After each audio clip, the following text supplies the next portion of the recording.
Pai das misericórdias e Deus de toda a consolação, ouvi-nos. Estamos de volta com o nosso programa Ao Pai das Misericórdias, fazendo esse momento de partilha, de reflexão e de aprendizado também. Porque o Pai, Ele sempre nos está ensinando alguma coisa. E Ele, como é um Deus infinito, então nós temos muita coisa que aprender com Ele. E aprendemos principalmente a viver a nossa vida junto dEle. E como filhos e filhas muito amados dEle, a sua palavra nos é dirigida com muito carinho e com muito amor. O Papa Francisco, na sua audiência de quarta-feira, de 21 de agosto de 2024, fala-nos do Espírito Santo e a esposa, que é a igreja. A esposa, que é a Virgem Maria, que gerou Jesus, que gerou a igreja, pelo Espírito Santo. E hoje ele nos falará sobre o Espírito do Senhor está sobre mim. O Espírito Santo no batismo de Jesus. Você sabe que Jesus recebeu o batismo de João lá no Jordão e o Espírito Santo desceu sobre ele, permaneceu. E João falou que esse é aquele que batiza com o Espírito Santo e com fogo. Então, agora nós entramos na vida de Jesus, né? Que já foi concebido pelo Espírito Santo no ventre da mãe e agora, pelo batismo de João, é sinalizado, é autenticado por Deus como vindo dele. Este é o meu filho muito amado, escutai-o. E o Papa vai trabalhar um pouco sobre esta ação do Espírito Santo em Jesus, onde ele toma Marcos capítulo 1, versículo de 9 a 11. Tu és o meu filho muito amado, em ti pus toda a minha complacência. Quer dizer, sobre Jesus está todo o empenho de Deus, né? O olhar de Deus, porque ele é filho de Deus.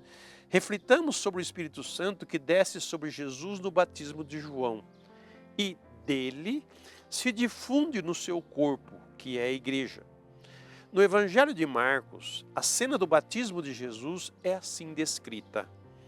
Naqueles dias, Jesus veio de Nazaré, da Galileia, e foi batizado no Jordão por João. Assim que saiu da água, viu os céus abertos e o Espírito que desceu sobre ele como uma pomba.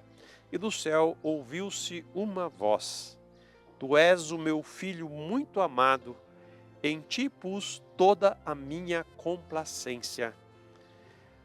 Toda a Trindade marcou o encontro naquele momento, nas margens do Jordão. É o Pai que se faz presente com a sua voz. É o Espírito Santo que desce sobre Jesus sob forma de pomba. E é aquele que o Pai proclama como seu Filho amado, Jesus. É um momento muito importante da revelação. É um momento importante da história da salvação. Far-nos-á bem reler esta passagem do Evangelho. Reler, quando o Papa diz reler, significa ler de novo, né? Para absorver, para entender mais profundamente este sentido, este acontecimento, que é uma manifestação da Santíssima Trindade. É Jesus, o Filho muito amado do Pai, o Espírito Santo e a voz do Pai, que diz, este é meu Filho muito amado. A Trindade ali presente, a Trindade ali revelada já no batismo de Jesus. Ele age na força do Espírito Santo e como enviado do Pai, como aquele que o Pai, né, tem todo o bem-querer, tem toda a estima por ele, o ministério de Jesus começa a partir desse momento do batismo dele. Depois, o Papa talvez vai continuar no próximo encontro que nós fizermos, né, sobre a leitura do profeta Isaías. Mas hoje, ele nos coloca isso, ele nos dá essa luz sobre esse acontecimento do batismo de Jesus.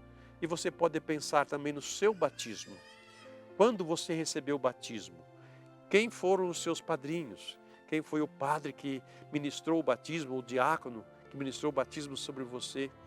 É bom você também fazer memória desse dia, desse acontecimento. Você que já recebeu a crisma também, né? Mas esse é um outro momento que nós vamos conversar também. Mas vamos parar no batismo, né? Tem as promessas do batismo, as graças que nós recebemos do batismo. Tanto que há um momento vivido ali, né? uma celebração, uma liturgia que nos remonta ao princípio da igreja, onde os catecúmenos, quer dizer, aqueles que estavam inserindo na fé, recebiam a unção do óleo, a unção do crisma, recebiam a profissão de fé, o Pai Nosso. Quantos elementos da fé, né, a pessoa recebia? Quer dizer, aquele batizado se tornava um membro da igreja, ele faz parte do corpo de Cristo. Então eu, como batizado, eu faço parte do corpo de Cristo. E o corpo de Cristo é o corpo cheio do Espírito Santo. É o corpo que Deus olha para ele e vê ali o seu filho.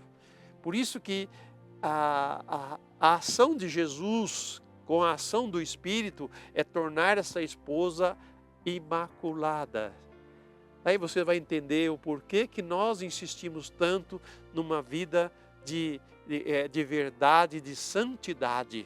Porque nós não fomos chamados por Deus, nós não fomos selados do nosso batismo para sermos um profano, ou para sermos uma pessoa devassa, para sermos uma pessoa maldosa. Não, nós somos ungidos pelo Espírito, nós fomos lavados no sangue de Jesus para nós sermos homens novos e mulheres novas que têm a vida do Espírito, a vida de Deus em nós.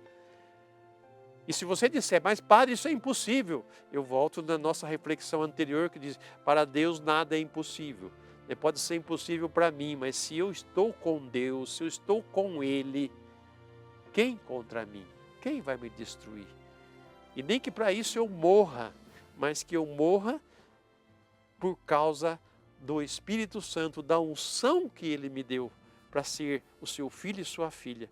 E aí com toda a propriedade, se nós acolhemos isso, podemos dizer, eu sou filho de Deus. Por isso que a nossa caminhada de fé, ela continua, né, no dia a dia da nossa vida. Todos os dias nós vamos renovando a graça do nosso batismo. Nós vamos renovando a nossa fé, renovando a nossa confiança em Deus, renovando a nossa intimidade com Ele. E aí os meios que a igreja oferece para que o batizado não morra de fome e de sede. Quais são os meios que a igreja oferece para os seus filhos que nascem? Eu sempre faço essa pergunta quando faço o batismo, eu pergunto para a mãe, mãe, o que é preciso para que esta criança cresça e se desenvolva? Aí elas falam assim, elas precisam de carinho, elas precisam de amor, né, e de cuidado, tudo mais. Aí eu respondo, olha, elas precisam de comer, elas precisam se alimentar, porque se ela não se alimentar, se você der só carinho, só amor, né, ela precisa dessas coisas também, porque os pais das crianças que são batizadas, né, a gente espera que elas deem realmente tudo isso, mas se não der alimento para ela, se não der comida para ela, ela não cresce, ela morre à míngua. Assim é a igreja. O que a igreja oferece de alimento para o recém-nascido? A palavra de Deus, a Eucaristia, ela oferece, né? O culto a Deus, a adoração a Deus, a instrução, né? A palavra e a Eucaristia, né? O verbo se fez carne, a palavra se fez carne, a palavra de Deus tem que fazer carne em nós, como Jesus é o verbo encarnado do Pai. Nós nos tornamos também o verbo encarnado por causa de Jesus, porque é Ele quem nos purifica para recebermos o Espírito Santo, o dom de Deus. Por isso eu convido você agora a rezarmos ao Pai das misericórdias e entregar a Ele o nosso coração, dizer, ó Pai, eu quero ser formado à imagem do Seu Filho, eu quero ser cheio do Espírito Santo para que essa vida nova comece a crescer em mim a partir desse momento. Rezemos juntos. Pai das misericórdias e Deus de toda consolação, ouvi a súplica confiante que vos apresentamos nesse momento. Acolhei este povo que vem, cheio de fé e esperança ao vosso santuário. Consolai os aflitos, socorrei os necessitados, enxugai as lágrimas aqui derramadas, amparai os fracos e recebei em vossos braços paternos estes filhos pródigos que voltam para vós. Dai-nos a graça de sermos instrumentos da vossa misericórdia na vida dos nossos irmãos. para que assim o vosso nome seja amado em nossa família e em nossa nação. Tudo isso vos pedimos por vosso Filho Jesus Cristo, que convosco vive e reina na unidade do Espírito Santo. Amém. Pai das misericórdias e Deus de toda consolação, ouvi-nos. Desça sobre você e sua casa a bênção do Deus misericordioso, Pai, Filho e Espírito Santo. Amém.